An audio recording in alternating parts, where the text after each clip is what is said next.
जी अस्सलाम वालेकुम क्लास। आज का हमारा टॉपिक है कंसिडरेशन, बिजनेस लॉ। कंसिडरेशन आपकी बुक में चैप्टर नंबर 3 है। Consideration, valid consideration and object. जैसे कि चैप्टर नंबर 1 में आपने कॉन्ट्रैक्ट और essentials of a valid contract पढ़े थे, और उन एसेंशियल्स में से जो थर्ड एसेंशियल था दैट वाज कंसिडरेशन। उसी एसेंशियल को अब हम इस चैप्टर में डिटेल से पढ़ेंगे कि what is the consideration and what are the essentials of a valid consideration. So consideration यहाँ आपकी बुक में भी लिखा हुआ है, और आप यहाँ स्क्रीन पे भी आपको शो हो रहा है कि consideration according to section 2D, what is consideration?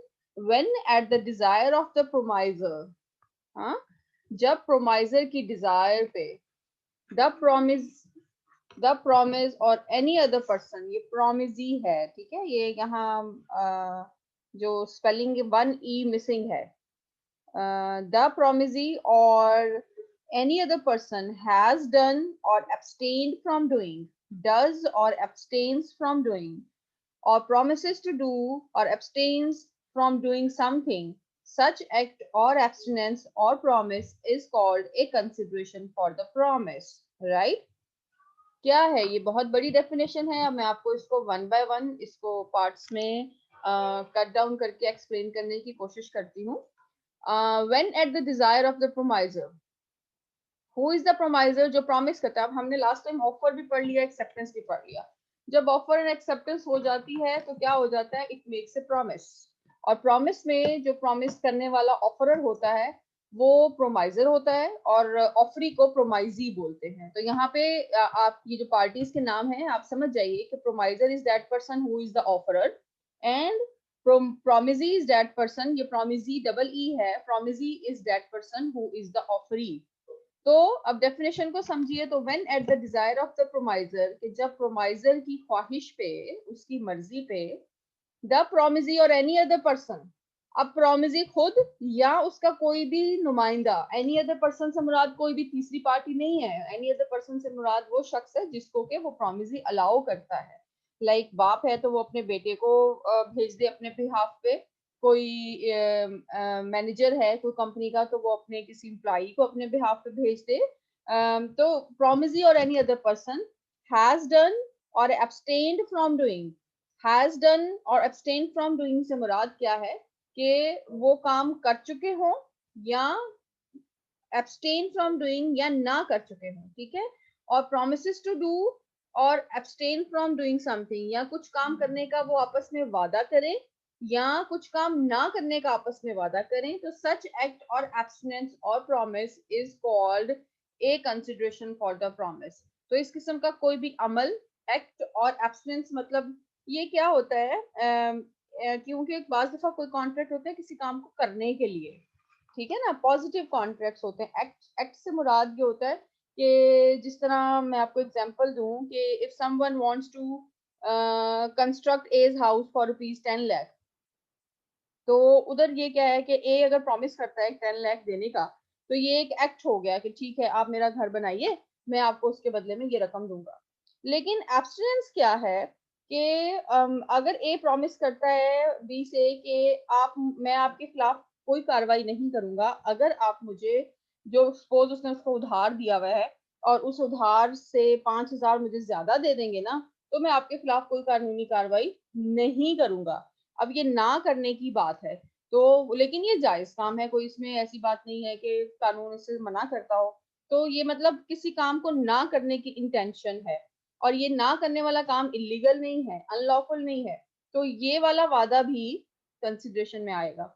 और प्रॉमिस तो खैर फ्यूचर की बात होती है, कि अगर कोई फ्यूचर का कॉन्ट्रैक्ट है वो भी हम पढ़ेंगे कि कंसिडरेशन फिर आगे चल के 3 किस्मों की होती है, प्रेजेंट, पास्ट एंड फ्यूचर। जब अभी हम इसके डिटेल में जाएंगे ना एसेंशियल्स में, तो आपको चीजें समझ आ जाएंगी। तो दिस इज व्हाट द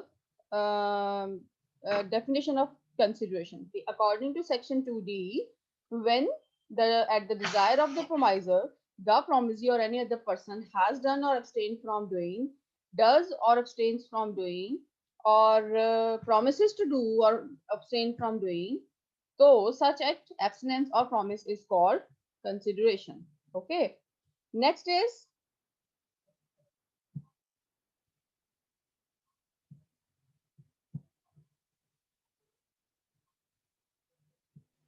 आपको कंसिडरेशन की क्या समझ आई कि consideration is what? Consideration is actually the backbone of all promises. Consideration means something in return to the promisor. First lectures में हम यही पढ़ते आए हैं कि consideration is something in return, कि ए बी को आपस में जो उनके ऑफर और एक्सेप्टेंस होती है, तो अगर ए बी को कुछ ऑफर करता है तो उसके बदले में बी को रिस्पॉन्स में कोई चीज मिलेगी. तो something in return is called consideration. अगर इसके आसान लफ्जों में हम डेफिनेशन देखें, लेकिन हमने तो कॉन्ट्रैक्ट एक्ट के मुताबिक करना है ना, तो कॉन्ट्रैक्ट एक्ट के मुताबिक जो हमने अभी लास्ट डेफिनेशन पढ़ी है कि consideration is what? when at the desire of the promiser the promisee or any other person has done or abstained from doing, does or abstains from doing, or promises to do or abstain from doing, so such act, abstinence or promise is called consideration. Right? अब next slide अगर आप देखें तो हमारे essentials शुरू होते हैं यहाँ पे, लेकिन इन एसेंशियल से पहले आपकी बुक में जो एग्जांपल्स हैं हम उसको पढ़ते हैं ताकि आपको कंसिडरेशन का मजीद बेहतर समझ आ जाए. Consideration is what? A agrees to sell his house for rupees 10 lakh to B. For A, the consideration is rupees 10 lakh, and for B, the consideration is the house. Okay? समझ आ गई आपको इसकी? Then A promises to repair B's car and B promises to pay rupees 1 lakh. The promise of one party is the consideration for the other. ठीक है? एक एक के बदले में कुछ कर रहा है और दूसरा उसके बदले में उसके जवाब में उसको कोई रिटर्न दे रहा है. तो that return is called consideration. Now we come to the essentials of consideration. Consideration number one. अब essentials को देख के आपने परेशान नहीं होना है. आप definition जब याद करेंगे तो डेफिनेशन के ही पार्ट्स उठा के एसेंशियल्स में फिट कर दिए उन्होंने. ठीक है? नंबर वन एसेंशियल इज यहाँ पे है डिजायर ऑफ द प्रोमाइजर. मतलब consideration must move at the desire of the promisor. For a valid consideration, the act or abstinence that creates a consideration must be done at the desire of promiser. It means that any act performed at the desire of third party or without the desire of promiser does not create consideration. Promiser की अपनी मर्जी होना तो शामिल है ना किसी भी कॉन्ट्रैक्ट में. जिस तरह यहाँ एग्जांपल है, A saved B's house from fire. B did not ask for help. A cannot demand payment for his services because he acted voluntarily. ठीक है? मतलब वो जा रहा है रास्ते में और उसको नजर आया उस किसी का घर जल रहा है, उसने उसको घर को बचाने की कोशिश की है जलने से, उसने उसके लिए जो भी इकदाम किए हैं, बाद में अगर वो घर के मालिक को कहे जी मैंने आपका घर बचाया है तो मुझे इसके बदले में कुछ दें, तो दिस इज नॉट पॉसिबल, क्योंकि ना कोई ऑफर थी, ना कोई एक्सेप्टेंस थी, ना कोई प्रॉमिस था. That was just a voluntarily act. तो उसके लिए कंसिडरेशन की वो बात नहीं कर सकता. उसकी डिजायर नहीं थी ना, यहाँ डिजायर ऑफ प्रोमाइजर नहीं थी. प्रोमाइजर कौन था? जिसका घर था. तो जब वो था ही नहीं, उसने कोई प्रॉमिस ही नहीं किया था, तो उसकी डिजायर ही नहीं थी, तो फिर कंसिडरेशन की बात नहीं कर सकते. कंसिडरेशन तभी होगी, it must move at the desire of the promisor. Then second one is consideration. यहाँ आपके जो पॉइंट लिखा हुआ है दैट इज प्रोमिजी और अदर पर्सन, और यहाँ स्लाइड पे लिखा हुआ है कि कंसिडरेशन में मूव फ्रॉम द प्रोमिजी और एनी अदर पर्सन. मतलब an act creating a consideration may be done by the promisee or by any other person. Thus, it is immaterial who provides the consideration and therefore may move from the promisee or any other person. अब क्या है कि कोई दूसरा शख्स जो promisee है वो भी प्रोमिसी ने ही वो कंसिडरेशन को उसको फॉलो करना है. लाइक प्रोमाइजर के कहने पे उसको करेगा कौन? प्रोमिसी. और एनी अदर पर्सन से मुराद क्या है? एनी अदर पर्सन से मुराद कोई भी तीसरा शख्स जिसको के वो प्रोमिसी इजाजत देगा, सिर्फ वही उसके बिहाफ पे रिएक्ट कर सकता है, वही उसके बिहाफ पे उसके हिस्से का काम कर सकता है, अदरवाइज ही कैन नॉट. ठीक है? Then third one is consideration may be past, present और फ्यूचर. पास्ट, प्रेजेंट और फ्यूचर कंसिडरेशन होती है जी. अब पास्ट, प्रेजेंट और फ्यूचर कंसिडरेशन के लिए अगर मैं आपको बताऊं तो यहाँ हम लास्ट स्लाइड में जाते हैं जहां इसकी डेफिनेशन थी. ये देखें, अब इस स्लाइड में देखें, ये कह रहे हैं हैज डन और एब्सटेन फ्रॉम डूइंग. मतलब हैज डन कर चुका है, पास्ट. ठीक है? और promises to do or abstains from doing. Promises, here there is what? The present tense. ठीक है? Promises मतलब promises यहाँ पे इन्होंने एक लाइन यहाँ पे ये मिसिंग कर रहे हैं जहां तक मुझे लग रहा है, क्योंकि यहाँ पे आपके बुक में अगर आप देखें तो promise or any other person has done वाली तो हो गई कि done और abstain from doing, does और abstains from doing यहाँ पे मिसिंग है। तो आपकी बुक में वो सेकंड फॉर्म does और abstains from doing से मुराद है पास्ट प्रेजेंट टेंस, पीछे था पास्ट टेंस has done, और does और abstains from doing से मुराद पास्ट टेंस, और फिर है promises to do और abstain from। जब promise means कि अभी फ्यूचर की बात करें तो ये फ्यूचर कंसिडरेशन है, तो यहाँ थोड़ी सी गड़बड़ है डेफिनेशन में, ठीक है। इस स्लाइड में आपने वो करनी है जो आपके बुक में है। Okay, then it may be past present और फ्यूचर। इसके बाद इन्होंने यहाँ मुझे ये अच्छी स्लाइड्स थी बनी हुई, तो यहाँ पे मैं अभी आपको पास्ट प्रेजेंट और फ्यूचर के बारे में बताती हूँ। इधर इन्होंने इसको सेपरेटली लिखा हुआ है, फिर हम वापस उस पर आ जाते हैं बाकी की कंसिडरेशंस पे, बाकी के एसेंशियल्स पे। तो लेट मी मूव देयर। हाँ, प्रेजेंट कंसिडरेशन, ठीक है। प्रेजेंट कंसिडरेशन क्या है? When consideration is given simultaneously with promise और at the time of promise, it is called present consideration. आपकी बुक में भी ये डिटेल से लिखा हुआ है। प्रेजेंट कंसिडरेशन अगर आप देखें तो आपके एसेंशियल नंबर 4 में है present consideration. Present consideration is when consideration is given immediately by one party to another at the time of contract, then it is called what? Present consideration. For example, ये यहाँ cash sales लिखा हुआ है। Cash sale से क्या मुराद है? कि A sells a book to B and B pays price immediately, तो it is a case of present consideration. Okay?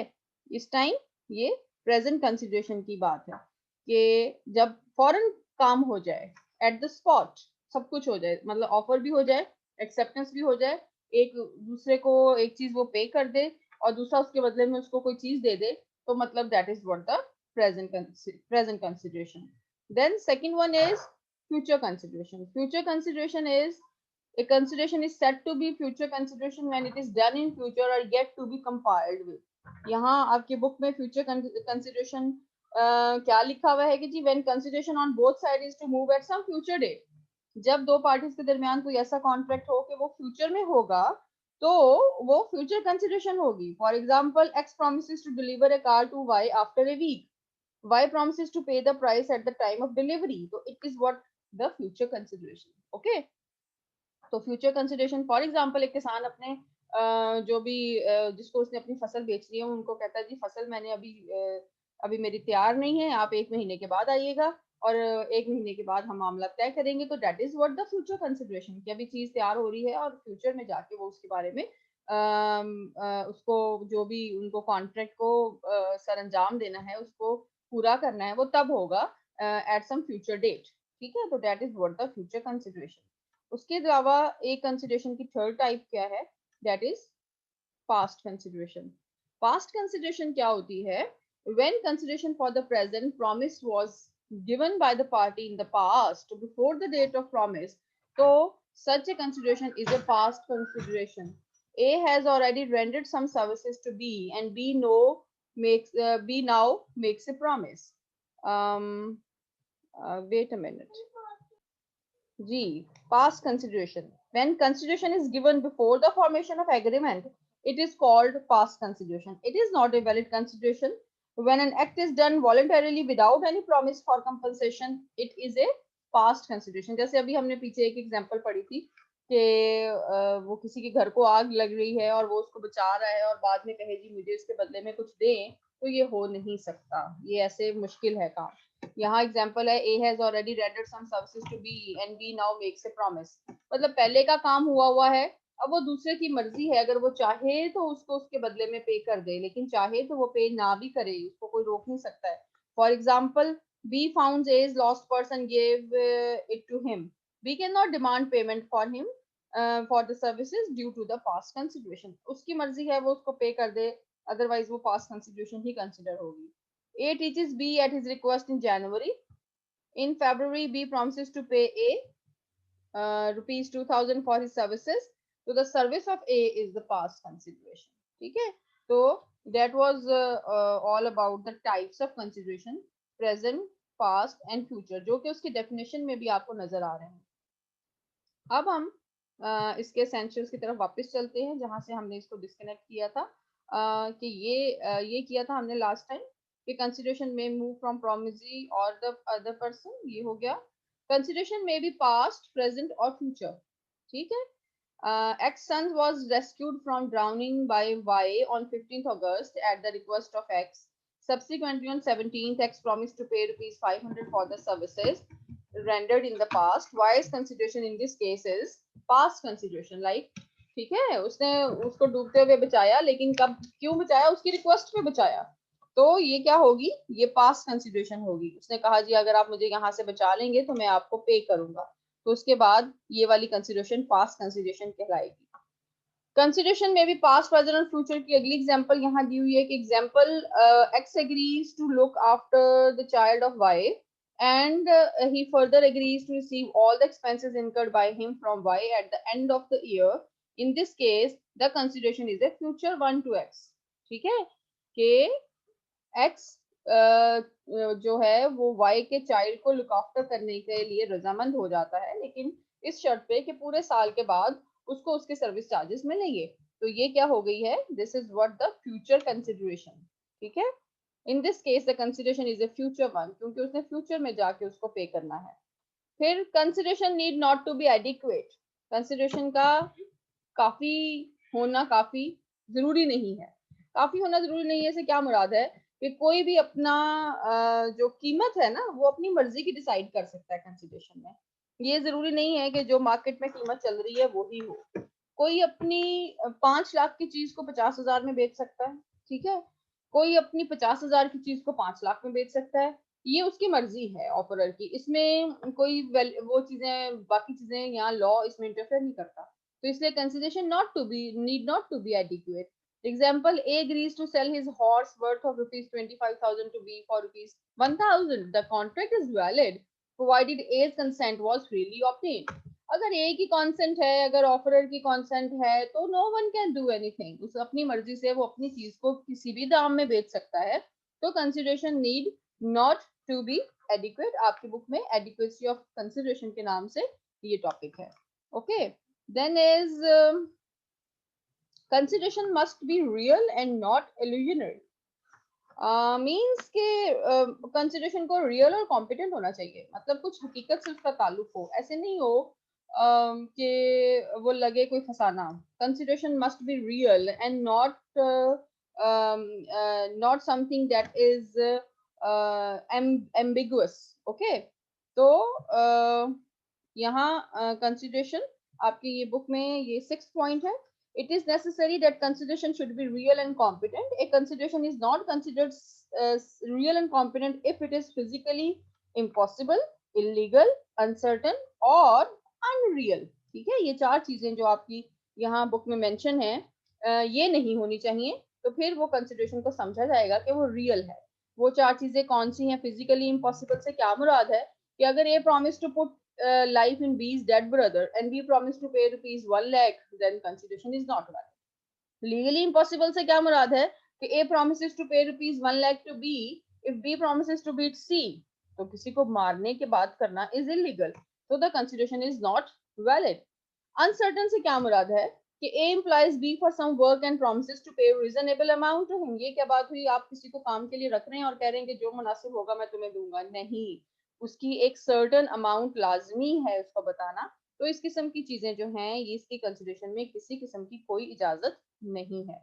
फिर जी कंसिडरेशन मस्ट बी लॉफुल, वो तो अभी हमने पढ़ ही लिया है कि लीगल होना चाहिए, लॉफुल होना चाहिए। और consideration must be something which the promisor is not already bound to. A is paid salary for doing a job, so he is bound to do the job. But A promised to pay another sum of money for doing the job is without consideration. ठीक है, जो उसको job के बदले में जो रकम मिल रही है वो उसकी सैलरी है, दैट्स इनफ। उसी के बदले में आप कोई नया कॉन्ट्रैक्ट नहीं कर सकते। फिर ये present, past and future consideration हो गई थी आपकी। तो हमने यहाँ पे क्या पढ़ा है? कोई कंसिडरेशन का कोई एसेंशियल रह तो नहीं गया? Let me check. Must be real, adequate, must need not to be adequate, and consideration may be past, present or future, must move at the desire of the promiser. Okay, तो ये सब कुछ हो गया है। अभी यहाँ मैं देखती हूँ आपकी बुक में कोई अगर एसेंशियल रह गया हो हाँ जी, ये एक्ट एंड एब्सटिनेंस जो थर्ड पॉइंट है, ये यहाँ पे मेंशन नहीं है, तो मैं आपको बता देती हूँ। ये consideration may be an act और abstinence. An act means doing something, in this case it is called positive consideration, and abstinence means not doing something, in this case it is called negative consideration. Like consideration may be positive और consideration may be negative, लेकिन ये negative से मुराद वो negative नहीं है कि वो चीज जिसकी परमिशन जो है वो लॉ ना दे। ये नेगेटिव कंसिडरेशन से मुराद ये है, जिस तरह यहाँ एग्जांपल में लिखा हुआ है कि ए promises not to sue B if B pays him additional rupees 5000, कि ए बी से वादा करता है कि मैं आपको 5000 एक्स्ट्रा दे रहा हूँ, लेकिन आप प्लीज अगर जो मैंने आपको रकम देनी है आप कोर्ट ना जाइए, सू ना कीजिए, तो the abstinence of A is the consideration for the bees payment. तो ऐसे सूरत में ये कंसिडरेशन कहलाई जाएगी। ओके, तो इसके साथ ही हमारा आज का लेक्चर खत्म होता है। ओके जी, टेक केयर, अल्लाह हाफिज।